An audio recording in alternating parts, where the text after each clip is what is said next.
नाना साहब की बात करें तो नाना साहब जो थे ये कानपुर के रहने वाले थे। 1857 के विद्रोह में इन्होंने भाग लिया था। तो नाना साहब क्या हुआ कि ये जो आपके बाजीराव द्वितीय थे उनके दत्तक पुत्र कहे जाते थे। हुआ क्या कि भाई जो अंग्रेज थे, ब्रिटिश थे, उन्होंने नाना साहब को बाजीराव द्वितीय का पेशवा यानी कि उत्तराधिकारी मानने के लिए तैयार नहीं थे। अब जब वो मानने के लिए तैयार नहीं थे तो फिर नाना साहब ने भी 1857 के विद्रोह में भाग लिया और कानपुर से उन्होंने अंग्रेजों के खिलाफ लड़ना शुरू किया।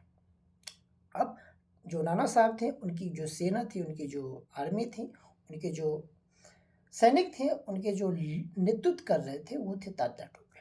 तात्या टोपे देखा जाए तो नाना साहब की बहुत ही सहायता की थी और 1857 के विद्रोह में एक ऐसे सेना नायक थे जिन्होंने भारत की आज़ादी में महत्वपूर्ण निभाई। 1857 के विद्रोह में अंग्रेजों के साथ बहुत ही मतलब कह सकते हैं मजबूती के साथ उन्होंने लड़ा अंग्रेजों के खिलाफ।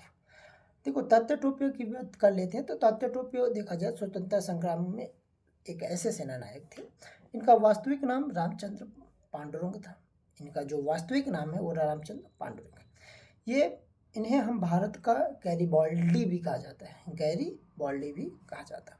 1857 के विद्रोह में ये बहुत ही लंबे समय तक अंग्रेजों से लड़ते रहे, लेकिन कहा जाता है कि ये जब 1857 के विद्रोह में लड़ रहे थे तो इन्हें जंगलों में रहना पड़ता था, जंगलों में रहते थे अपने सैनिकों के साथ। और कहा जाता है कि ये लड़ते लड़ते 1859 में ये शहीद हो गए और इन्हें शायद फांसी की सज़ा दे दी गई थी अंग्रेजों के द्वारा।